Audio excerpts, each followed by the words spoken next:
made it to Chirohustle. Sit back and learn from the greatest influencers in the profession on the world's #1 chiropractic podcast. Before we dive into this powerful episode, please remember to subscribe to our channel and give us a 5-star rating on iTunes and continue hustling.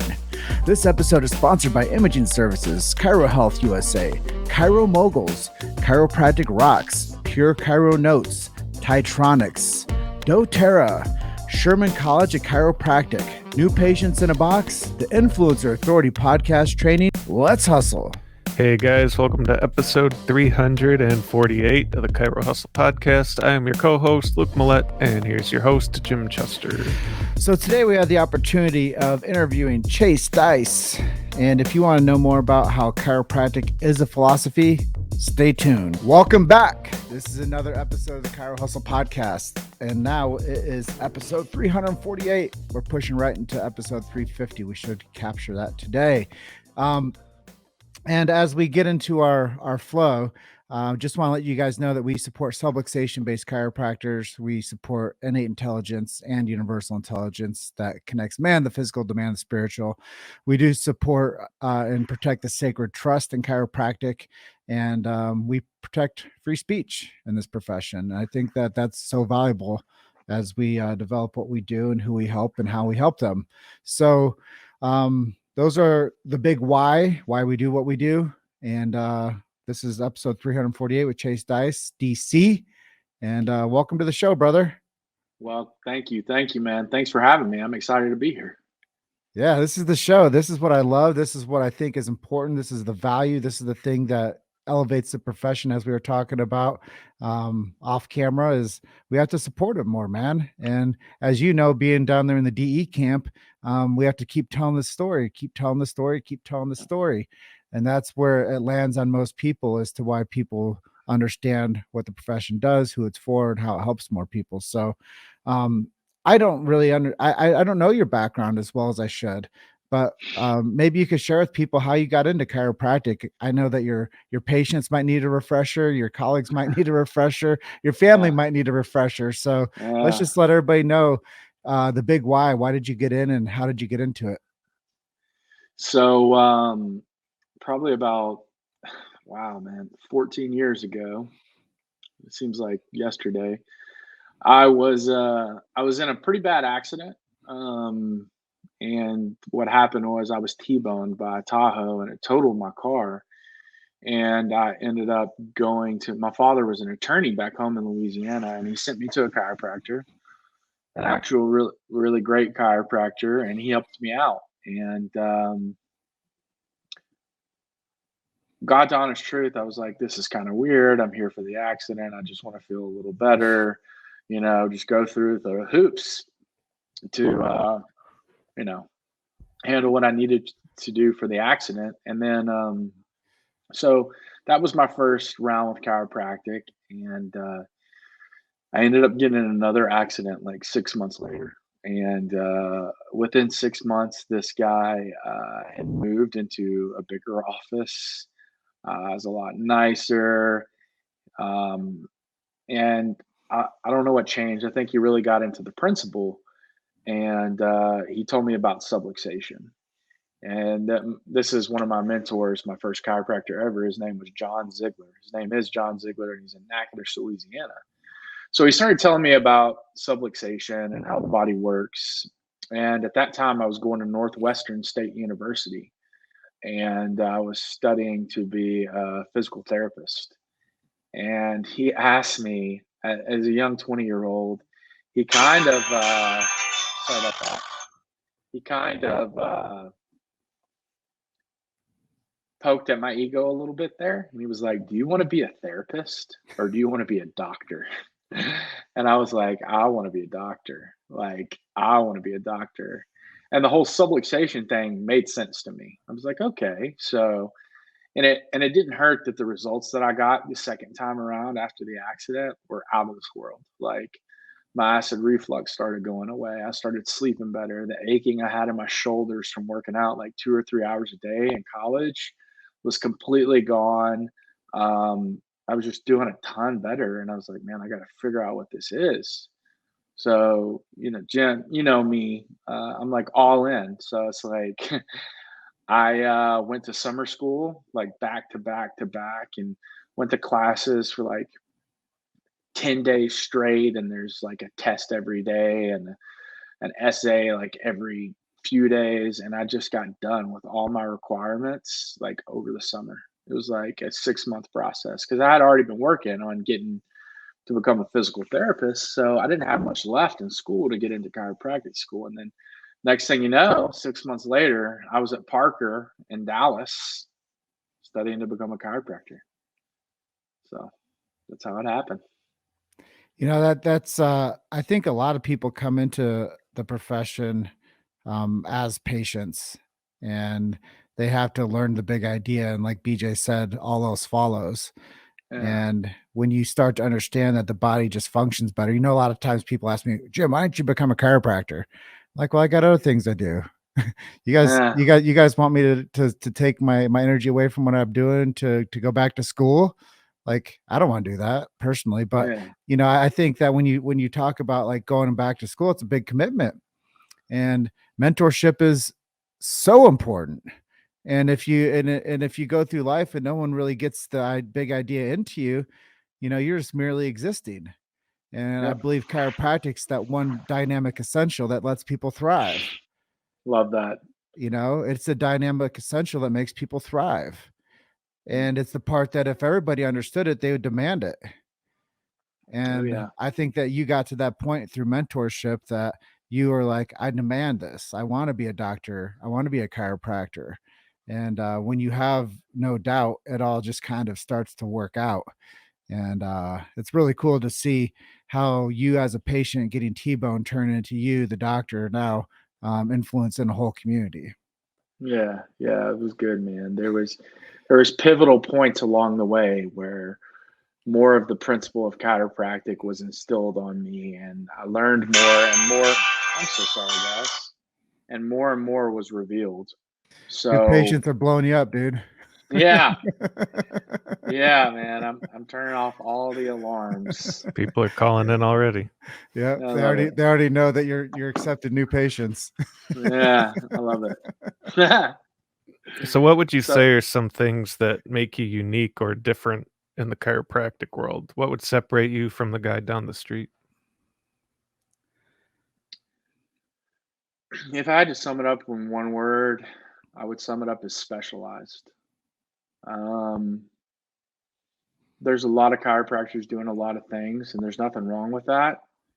But in our office, in our community, people see us as the specialty because all we do is, I don't want to say chiropractic, but all we do is detect and correct subluxations in my office. And when you do that, you know, thousands of times a month, you get pretty good at it. I'm not saying I'm like the man or whatever, but you do something long enough, you become an expert in it. So in my office, we've developed a system and a set of evaluation to find and correct subluxations. And, you know, get the big idea and all else follows. We remove the interference and we find that majority of the time, 80 to 90% of the time, the body needs no help. It just needs no interference.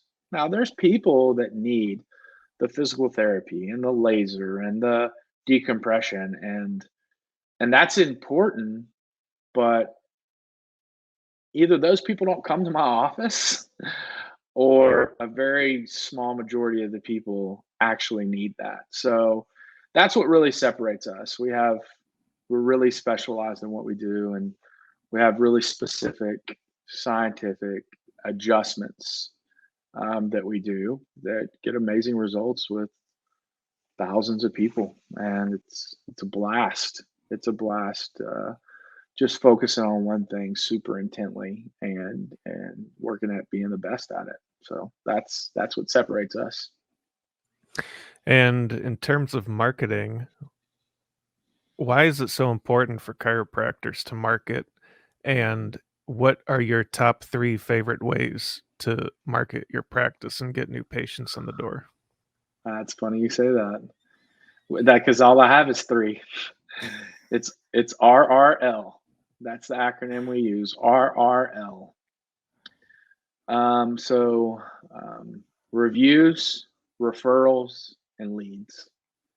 I think it's really important to build from the inside and the outside. Why do I think it's so important to market as a chiropractor? Because it's like the best thing as far as healthcare is concerned. It's like it's the number one thing that allows the body to do what it's meant to do, and it allows the body to heal from above down, inside out. And like I said, a lot of the times you don't need anything extra, you don't need any addition, you just need no interference. So this is like, it's specialized in its own marketing approach, because I'm not selling you stuff. I'm not saying you need to take this or wear this or do this. All I'm saying is I'm just selling yourself and your potential to heal and function. And I know that our country and our world has been inundated with things that we need in order to be healthy, and things that we have to do in order. I mean, and that's just huge for someone to hear. You know what? Don't worry about, you know, all the supplements, and don't worry about the specific diet and the specific exercise. Let's, at a core foundation, get you to a point where you're functioning normally again. And once you're functioning normally again, and there's no interference, and your nervous system is functioning at 100%, then we can send you to someone, or we can have some small conversations about, hey, have you ever heard about how sugar is detrimental to your immune system? Hey, have you ever tried meditation? And all these things are great, but they're not the foundation. And the foundation of your overall health is your nervous system, your brain. It's innate intelligence. There's an intelligence that happens to reside in your brain that transmits down the spinal cord to the rest of the body, and it makes everything function. It makes your cells replace, your heart beat. I'm sure I'm repeating a lot of things that people have said on this podcast, but it's like, you have to get that out there, and you have to get it out there with the people that come to see you. You have to hold people that come to see you responsible for sharing their results with reviews. And then you have to dedicate a certain percentage of your income to market your product to people that have never heard of it. Because before my chiropractor, I didn't know what chiropractic was. I had no idea what subluxation was. I never heard of the word chiropractic. So I think it's so important you have to market. I mean, if you want to scale a profession or a product, it has to be marketed. And with all the technology we have these days, it's so easy to use a company to generate leads for you and bring people in. It's just like, it's kind of like I don't know. I'm a big fan of internal marketing and external marketing using a digital platform, because I don't know, it seems like you're working a whole lot harder when you're beating the streets, and I don't have time to do that. I only have time to, in my professional career, to adjust all the people that are coming to see us. And sometimes I don't even have time to do that. There's too many. And, I'm staying, later than whatever, which I'm fine with. But so, Luke, I hope I answered your question. I felt like that was a lot, but I hope I answered it. You've made it to Chiro Hustle. Sit back and learn from the greatest influencers in the profession on the world's #1 chiropractic podcast. This episode is sponsored by Imaging Services, Chiro Health USA, Chiro Moguls, Chiropractic Rocks, Pure Chiro Notes, Titronics, doTERRA, Sherman College of Chiropractic, New Patients in a Box, the Influencer Authority podcast training. Let's hustle. Yeah, no, that was great. And then, so what are some things that you're doing for your own personal health as well as your family's health, other than getting adjusted? Other than getting adjusted. Or how do you stay fit and active? And what kind of things do you eat? What do you do for hobbies and exercise? So just like philosophy is chiropractic's a philosophy for me on how your body heals and functions. I'm a huge subscriber into I'm almost dogmatic, which I feel like is an Achilles heel, and I need to be more open to other things. But I'm a huge fan of Paleolithic living, ancestral living. And I think that you kind of opened a can of worms here, Luke. I think that when we live the way our ancestors lived, like cavemen and cavewomen, before our societies were colonized and we had large agricultural groups, the primary source, there was a ton of walking, there was a ton of cardio, there was short burst of energy dispersion and strength that was super important. And the foods that were available were the foods you killed, which are meat and proteins, and then occasionally berries or fruits in season, nuts and seeds and foliage. So for me, to mimic that in my day-to-day life by incorporating three aspects of fitness, the aspect of cardiovascular strength and flexibility in every workout that I do, and then to stay away from things like dairy, grains, simple sugars or processed sugars, keeps me feeling amazing, like really, really good. And then I also get lab work done, tons of lab work done to see what my micronutrient values are at, vitamin D's, B's, where all my values are at. So I do take supplements as well because we have used agriculture so much that we've leached our soil of nutrients to where I can't eat an orange and get the amount of vitamin C that I need. So I have like a split approach. Like I'm both sides of the spectrum. I try my best to live as Paleolithic as possible.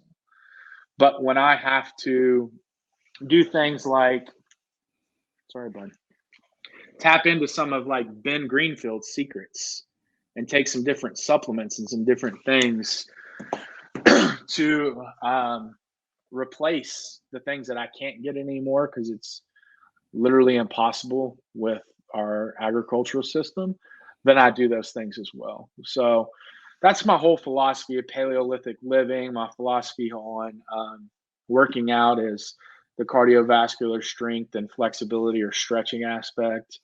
And we were talking before we started, I really enjoy 75 hard, the program 75 hard. I'm on my second round of that.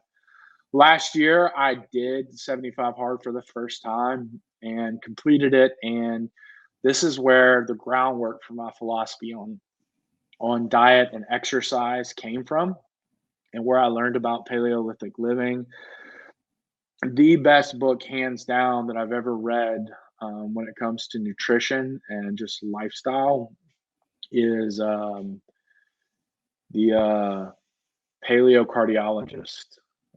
Changed my life completely. I lost over 40 pounds in a 75-day period. I felt better than I ever have. My lab work was phenomenal. My testosterone was through the roof.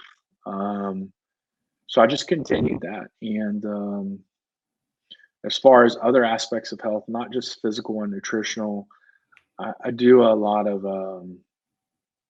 I like to get massages once a week to twice a month. I also do sensory deprivation tanks. So I float for anywhere from 60 to 90 minutes, 2 to 4 times a month to just clear my mind, remove the educated mind so my innate can work and my subconscious can express itself. Some other things I like to do is I like to do cryotherapy from time to time, especially when I'm sore. And then I recently got into this knees over toes guy. He's on YouTube. He's pretty amazing, and it's for knee issues. Because I was doing so much cardio with 75 hard, like an hour and a half of cardio a day. I had ACL surgery, and my knee was getting to the point where it would pop on me when I extended it. So I incorporated some two things. Started pushing a sled and pulling a sled to get my knees over my toes and strengthen my patellar tendon, and create more stability in my knee. And then I also started doing backwards walking or jogging to get my knees over my toes. So that's helped me a lot over the last week. And so really, Luke, to answer your question, I kind of do everything, man. I'm like the ultimate mixer outside of my office. Like I love all of it. I think it's great. Like IV therapy, but my main things are like massage, floating, um, exercise, and nutrition. So those are really my main things. Well, you said something in there that sparked another question in me that I'm just really curious. I've never thought of before. Do people on paleo diets, do they stick to certain foods depending on like what season it is? Yeah, so you're supposed to eat fruits that are in season. Um, the problem is everything's in season in Mexico all the time. So when you go to the store, everything's available. I don't personally do that. I think that's a great idea though. But I try to be honest, I try to stay away from fruits in general. I really like just sticking with mostly like meat and vegetables every once in a while. I mean, because if I look back to my ancestors and we're in the same tribe, all we're doing is killing. Like we're trying to go kill something to eat. And then every once in a while we get really hungry and we eat some grass. And like if we're really, really lucky, like a few times a year, we run across some berries or some fruit. So I just kind of like try to stay away from a lot of fruit. And since I recently started 75 hard and I'm on day 4, I'm slowly working into more of like a Paleolithic keto style of doing things. But potatoes, I've had some of those because they're essentially, some paleo people would crucify me for it, but some would agree. But I'm just slowly working back into that low glycemic index Paleolithic living. I'm not going crazy carnivore because I feel like that's not sustainable. But I just really love the easiest way to look at it for me, Luke, is if I can follow 3 things. If I can stay away from sugar, simple sugars, I could stay away from dairy, and I can stay away from grains, right? That I'm following my plan. That's my plan. Because dairy wasn't around until we had colonization and they started milking animals. Okay. Grains weren't around because no one grew grains until they started harvesting crops and making crops. And then simple sugars weren't around except in fruit. And we only found those 3 or 4 times a year or whenever. So those are my 3 things. I felt like that was the easiest for me, and that's what I adopted. So maybe you can tell us, how do you see chiropractic changing and developing as we go into the next 20 years?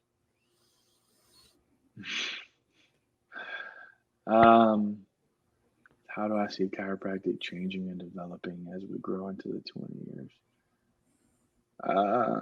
Man. So I think there's going to be a further divide. I really do. I hate saying that. I wish we could all come together. But I think that it's just going to be a further and further and further divide.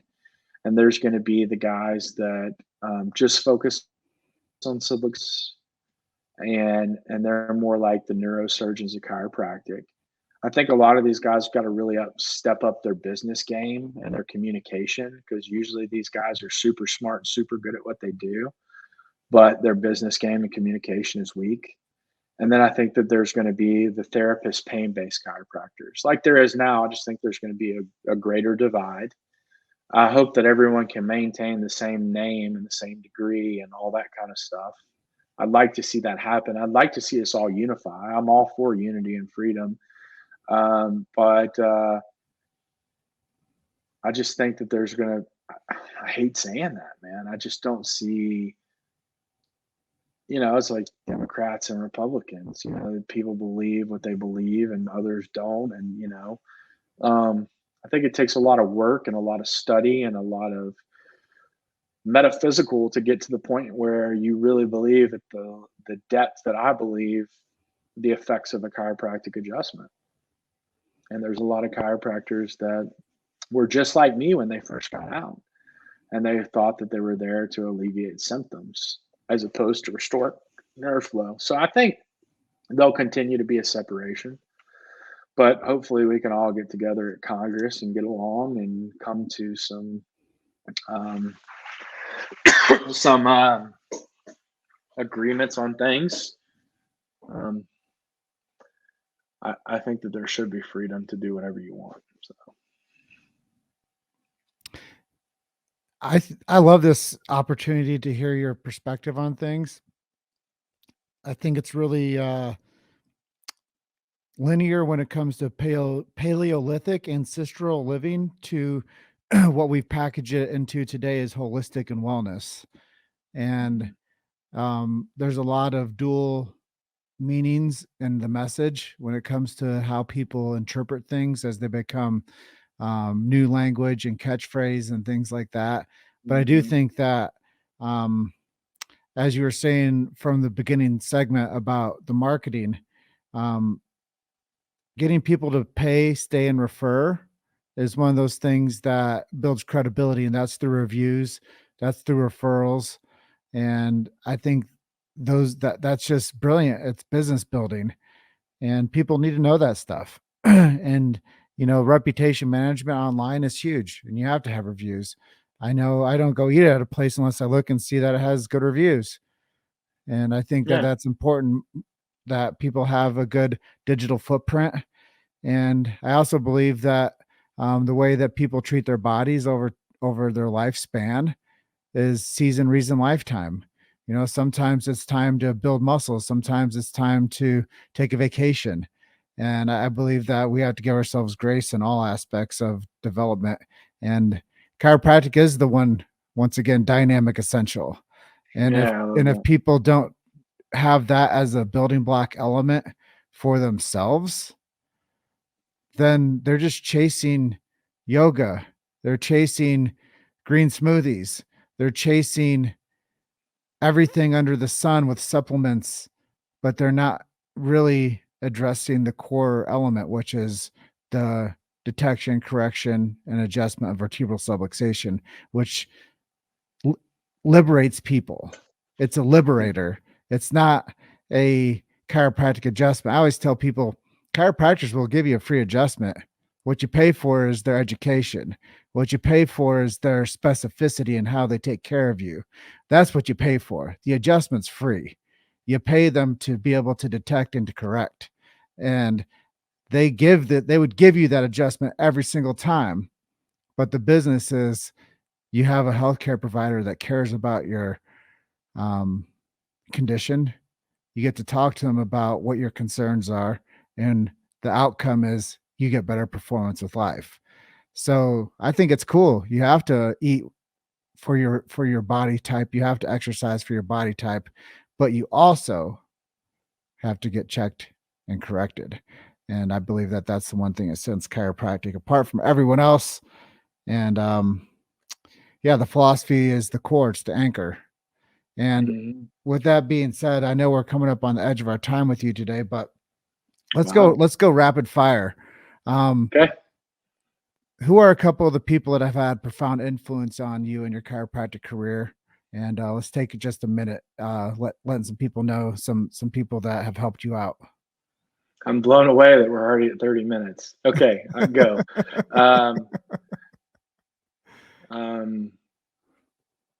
Dr. Sigafus.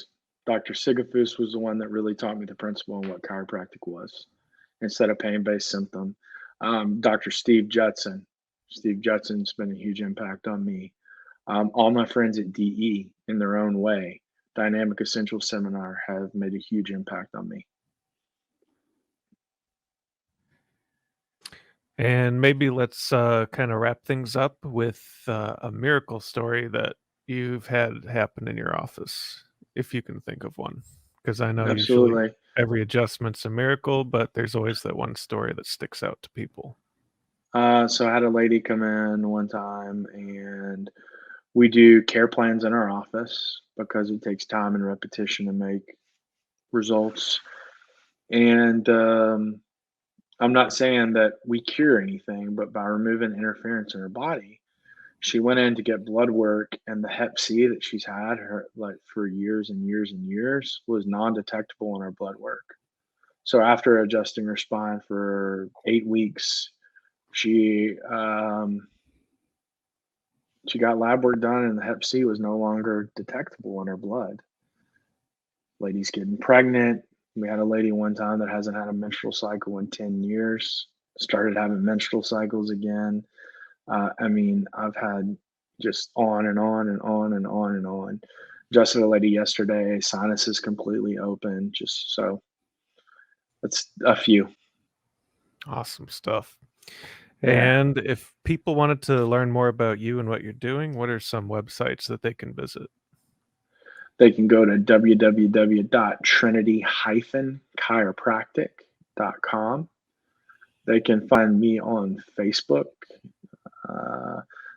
at Chase Dyess, just my personal, or you can also find my page, Trinity Chiropractic of Burleson. That's Burleson.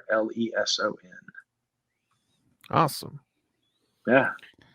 Well, I know this one seemed to go by really quickly, but I want to thank you for being our guest all the same.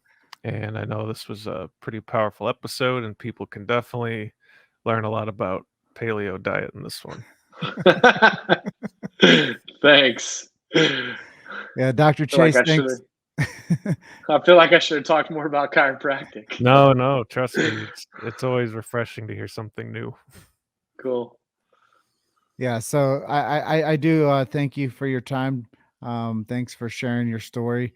As I always tell people, it's the most valuable thing that a person possesses. I used to, kind of say, I don't care what your house size is, what car you drive, or how big the ring on your wife's finger is. I care about what's inside of you. I care about the story that you possess. And I think that that's the real power in this world. So thanks for sharing yours with us today. You're welcome.